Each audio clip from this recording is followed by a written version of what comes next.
Hello and welcome everyone. I'm C.S.Gilmore and today I want to talk to you about the book Temple of Silence by Richard Strachan?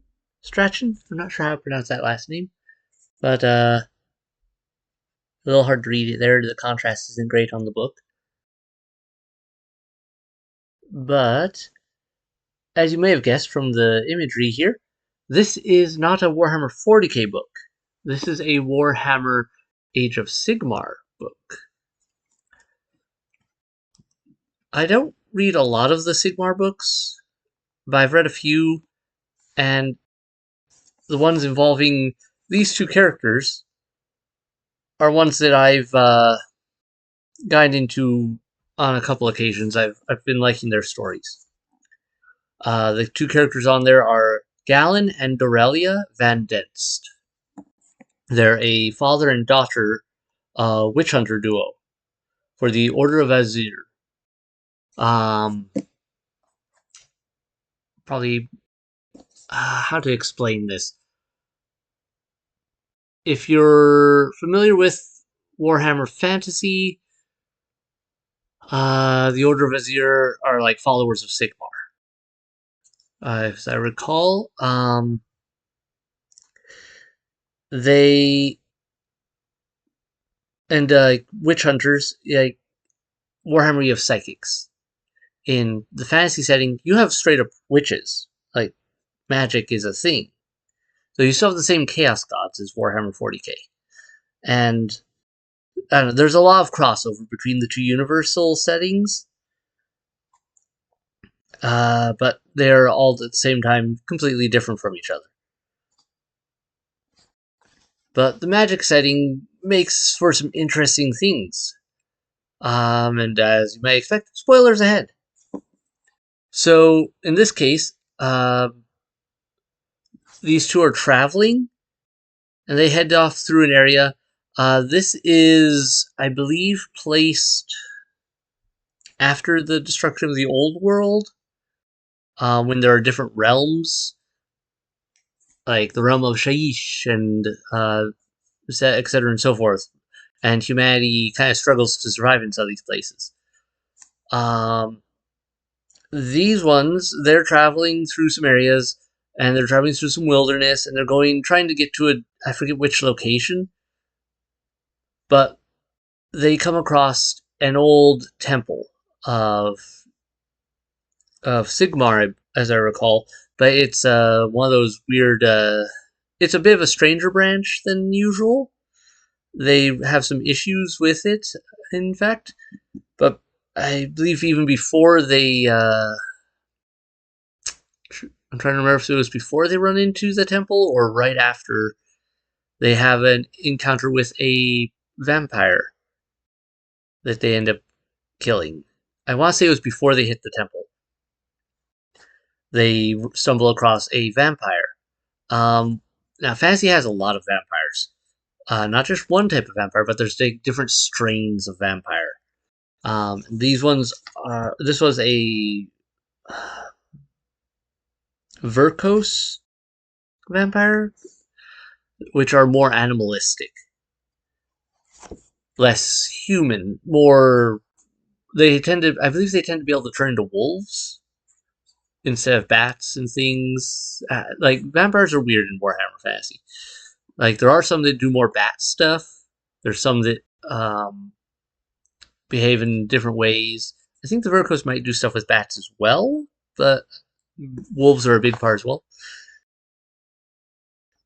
Yeah. Oh, I forget the exact order. Either way, the temple itself is the temple of Sigmar itself is they tend to live in fear, and they have issues with people going missing sometimes, and it's built like a fort, as you might expect from a warrior, from a cult of warrior people. But these ones, most Sigmarites tend to be very gung ho. Let's go kill the heretics and forces of chaos. And these ones aren't so much. They're more of a we're gonna stay in here and penitence for our sins and junk like that. We're gonna lock ourselves away more, so they're much more isolationist. But the two witch hunters discover that there's a vampire in the area, and they go hunting it. They find an old after some trekking through swamps and woods and over a big gulf. Like there's like a weird area where there's an old ruined city surrounded by a moat, but like and a dry moat that is just filled, like or just this massive moat, like the type you fall into, you just die from the fall. They cross this moat where trees come across, and they go in and they find a vampire that they're there, and they kill it.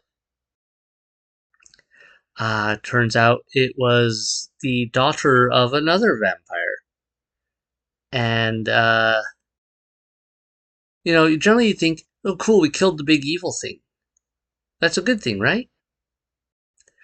And for these two, yeah, kind of is. That's their job. That's what they do. They hunt monsters like this. They hunt witches. They hunt things that go bump in the night. And that's what they specialize in, even though they're just vanilla mortals. They do have good equipment for it, and they know how to hunt these creatures and how to fight them.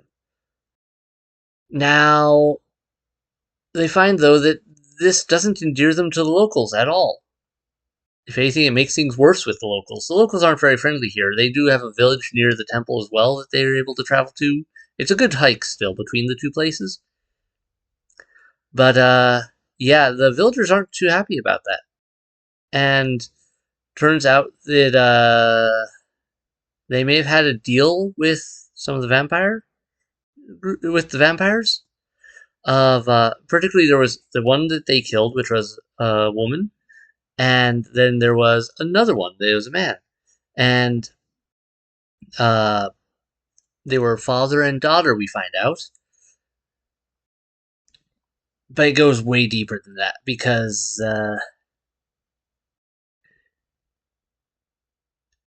the female vampire that they killed also was raised from being a child. Like, was a child who had gotten raised by the vampire before becoming one herself, or she became one at age. Still, I don't know quite how vampires work age-wise in some of that, but she was the daughter. Besides being of that vampire, the daughter of that vampire, she was also the daughter of the person who is the leader of the village, a woman who takes care of things in her own way. And the village is kind of a weird one. Like I said, they aren't very happy about the Order of Azir, especially with ticking off the vampire guy, the vampire's father, by killing his daughter. And part of that is because, no, they kind of don't talk about it, but they have a deal with the vampire of they occasionally offer sacrifices, food and whatnot, or anyone who breaks the law in any way. Guess what? You're getting taken out to this altar in the woods and chained down, and you're a snack for the vampires. In exchange, the vampire keeps the place safe from other monsters. Have a weird mafia deal. Not good. And definitely against the Order of Azir and generally what you're supposed to be doing as a human being in that sort of setting. And it turns out it's because this village, had been struggling to survive where they were. They were losing people, losing ground. There were, I want to say, orcs and other problems. They were being attacked. They were dying. They were losing people. And at one point in time, they were faithful followers of Azir sent to colonize the place. But desperation leads you to do stupid things. And it turns out the leader of the temple was involved in some of those stupid things. Namely, there was a person who got... The leader of the temple also loves the leader of the village, besides her husband, the vampire, who she was in love with before he became a vampire. And something happened. She was the daughter of like the village chief before she became the village leader, and however it worked out, her lover, the guy who became the vampire, got banished and basically kicked out, sent off into the wilderness. And whatever happened out there, he found that an ancient ruin stowed away, and something there seems to have caused him to become a vampire, whether he ran into another vampire and infected him, or some other dark magic. And then he came back, and that's when and she was raising their daughter. She had just had their daughter after he had been, right around the time he had been banished. He discovered that he had a daughter, and he basically said, "Give her to me."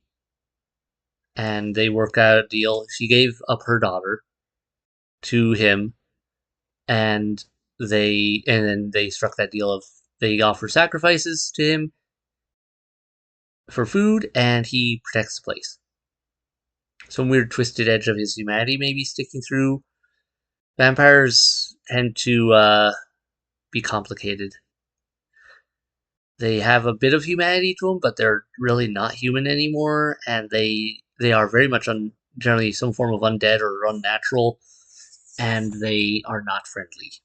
And they also are predetermined to be evil, just by their nature. Probably something to do with Nagash, who's like the god of the undead and junk, and a really powerful necromancer from before he became a god. Warhammer has complicated history, okay? Anyway, so then they are having to deal with, gee, this entire town isn't so happy with us. We have to deal with that. We're also, being the witch hunters that they are, they can't just walk away and let it go so easily. They also kind of have to, unfortunately, it's their job to stick their noses where people don't want them to stick their noses and discover their dirty little secrets and bring them to light and deal with them. So they have a whole bunch of issues. They at one point get captured, and one of the leaders of the city guard, the guard have gotten a bit soft, not having to really deal with any major threats in a long time, but they've still got some, the numbers, and some of them have some decent fighting skills. And oh yeah, and there's another guy, the head man for the village leader, also in love with her. I get the sense she may have slept around a bit. Anyway,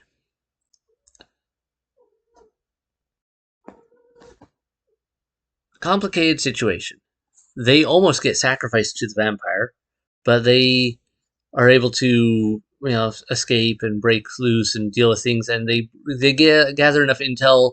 They're able to break into her office and find some information. They're able to of like the village's history as they're figuring out why this vampire is here, why no one's doing anything about it, and why is it behaving the way it is.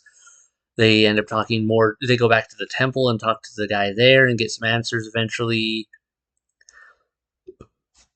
It eventually breaks down to a lot of the village is out to get them. But also, some of them are working with them, trying to actually deal with the situation, knowing, hey, this isn't right. I mean, the villagers like having the peace, but they also, everyone's on edge because it's like, oh, you got caught doing a minuscule, broke the law. Guess what? You're dead.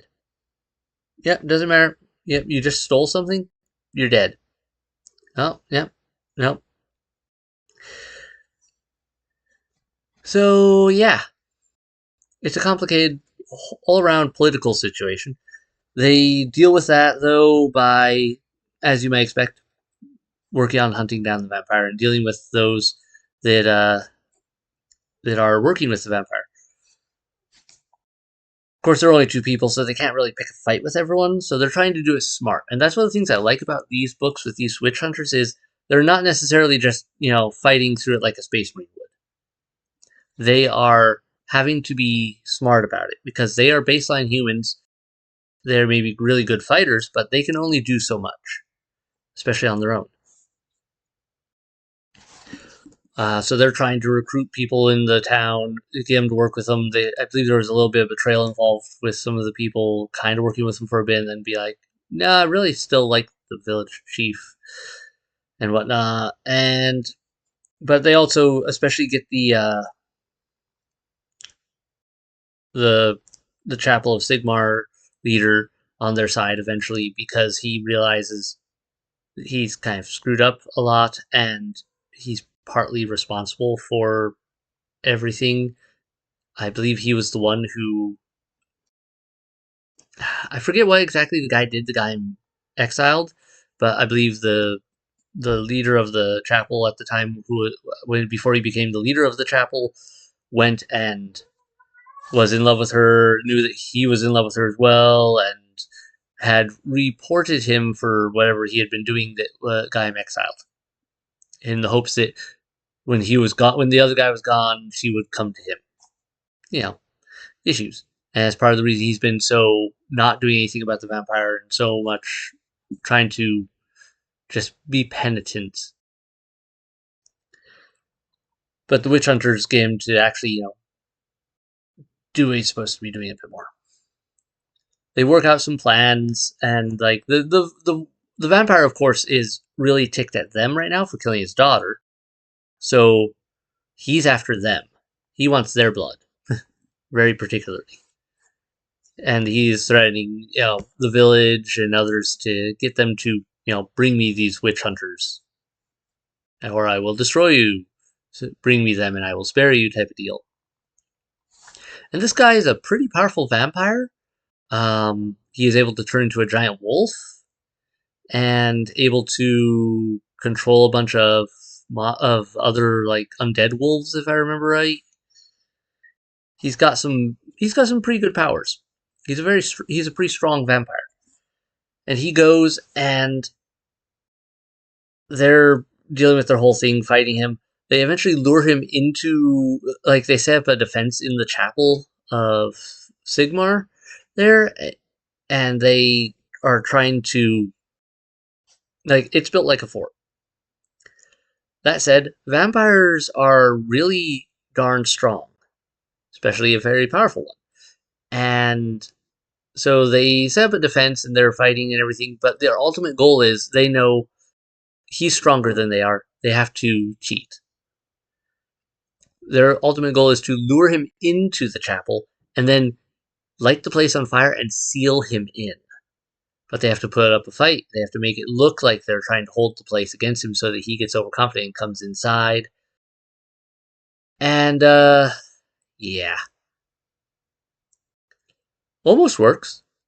Doesn't quite work, though, due to... because the people can't not betray them. The one... I believe the village chief lady and some other guy and her right hand man are very much caused some trouble for them. They kind of seem like they're going along with the plans for a bit, and then they like don't, and they try to betray them. Uh, one of them escapes the fire by like going out through the sewage, out into the moat around the chapel. Yes, this chapel has a moat. It's a really nasty, gross moat. I don't know how any of them don't die from horrible diseases just from getting in there, but whatever. Ultimately, gets down to a big fight. You get some of the people that actually, realize, we have to defend ourselves a bit as well. They goes through quite a bit of them trying not to die, nearly dying, trying to kill this vampire, and there's a whole dynamic between the father and daughter, in who are the witch hunters, because he's getting old, and you fight monsters enough, you start getting injuries that build up over time, and he's struggling with his age and durability. And there's a whole question: is he going to end up dying at some point? And he's trying to make sure she doesn't die, his daughter doesn't die, and his daughter is he kind of regrets how he raised his daughter in some cases because he raised her very militaristically, basically to be a witch hunter. And he kind of regrets that he didn't really give her much choice in life on that regard, but she also doesn't really resent him for it so much. Like, there's a lot of work out those relationships with each other over, like, did I make the right choices raising you? Look at how these people did things that didn't go well. That guy became a vampire. Would I have done the same to keep you alive? Probably not. No. Would I have done this? Maybe I would have done something else. And they have a complicated history. There are multiple books with these two witch hunters. I forget what order they come in. I think this is a slightly later one. One of the more recent rights in the series, but there are others. I've read a couple of them. I'll have to touch on them another time. This father and daughter have gone through a lot, and they do seem to generally have problems with vampires. They had an issue with a vampire previously.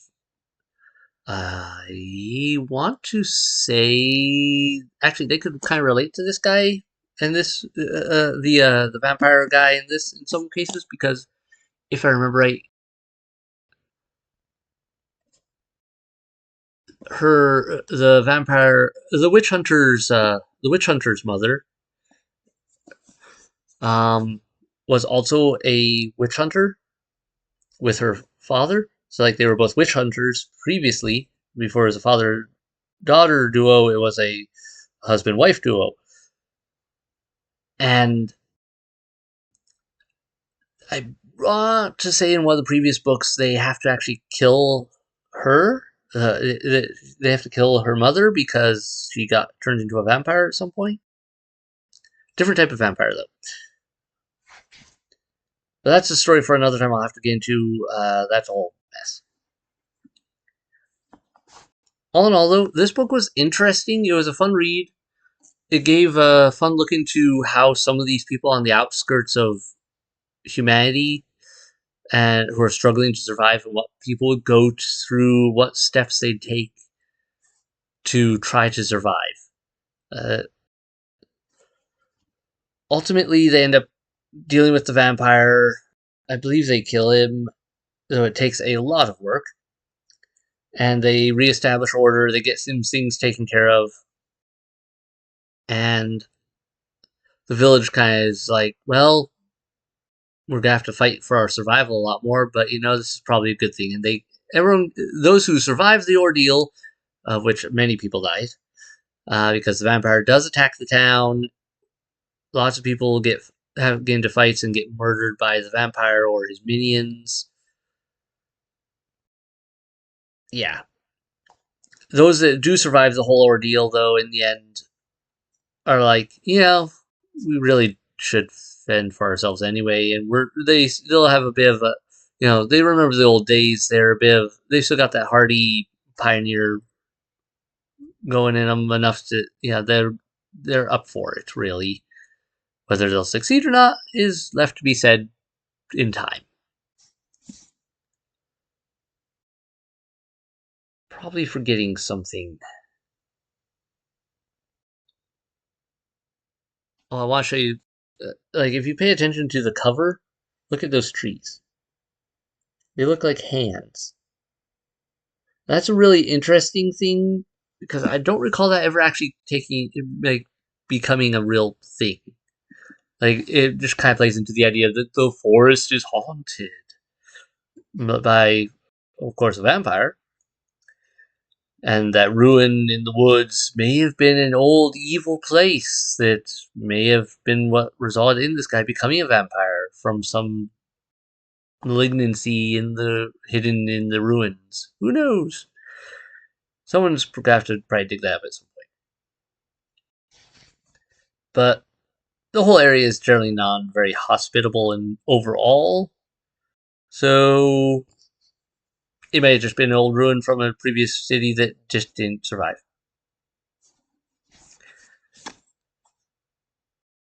I'm trying to think if there was anything else here I should mention. All in all, I would recommend it as a read. It was a good read.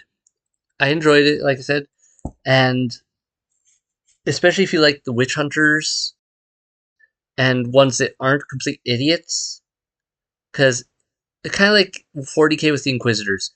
You get some Inquisitors that are like, oh yeah, that's a great Inquisitor. And then you get the idiots who are like, exterminate everything. I don't care if 99% of the planet is innocent and or fine right now. I'm going to exterminate this planet on the 1% chance that this one cult will pull off a stunt and doom everyone else. Things like that. Yeah, you get the crazies, and then you get the good ones. These are two good witch hunters that you get a lot of character with them of how their struggles they go through trying to survive as people doing a really difficult job and generally not getting the support they need from the people they're trying to save because most other people don't really appreciate their work since the Order of Vizier is also kind of known for being a little heavy-handed like the Inquisition at times. Maybe they kill an innocent sometimes on the or someone who seems kind of innocent because treachery, heresy. You touched the chaos thing, now you die.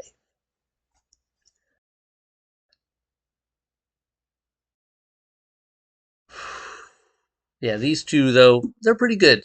You can see the struggles they go through, what they're trying to do. They're trying to be. They're still human, and they're still maintaining their humanity even though they're in a really tough position.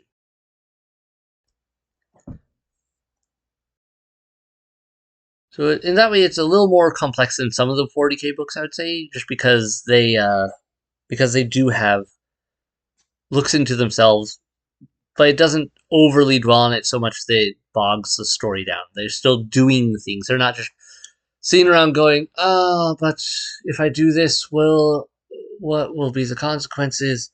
Will I lose myself? If could I have done things better, or what if I had?" There's a bit about like being merciful and humane versus being practical and doing what needs to be done.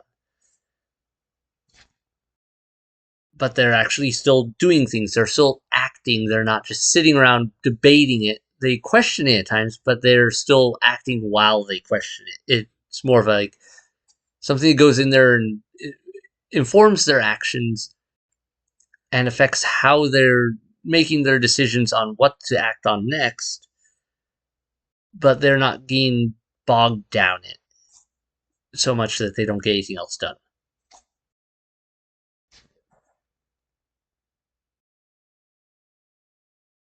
I think that's enough for this book. I'm going to call it here.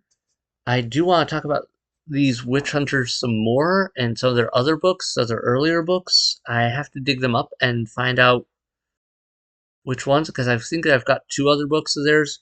One is I have right here, which I have found earlier, which is Hallowed Ground. But I believe this one takes place after another one I had read, and I have to decide which order I want to talk about those.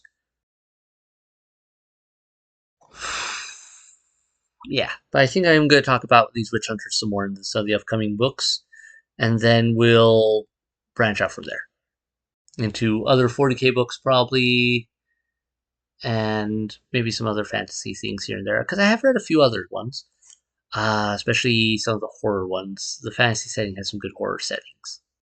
I mean, they've got undead, they've got the chaos gods, so you get a little bit more of a mix even of what could be the horrible thing that goes bump in the night, not necessarily just a yes, it's gene stealers. Yes, it's chaos cult. It's Drukari. It's it could be dark elves. There are dark elves in the fantasy setting. It could be chaos. It could be undead. It could be trolls, goblins, some horrible abomination that of chaos. Could be oh, man. There's so many factions. Could be angry Sylvaneth, which are basically like dryad type things. Tree spirits. There could be beast folk. That's the thing. Could be Skaven, giant rat people. Yeah, those are fun. And yeah, could be multiple different factions of some of these groups too. Like the undead aren't just, oh yes, undead are all on one side. No, there's uh there's Nagash and his bunch. There's at least three different factions of vampire. I'm pretty sure there's more than that actually. There is another bunch of undead because there's the Bone Lords. There was, I feel like I'm forgetting one. Yeah. So there's a lot that fantasy has to offer. Worth checking out, especially if you like less science fictiony fantasy and want more of just like actual wizards, witches. Like the magic users in fantasy work very much like psychers do in 40k.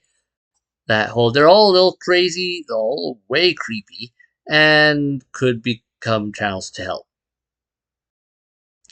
in if things go wrong. That type of deal.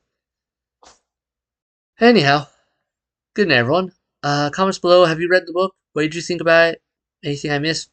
Got wrong there? I may have remembered some detail wrong. I very well could have. I think I got it mostly accurate though.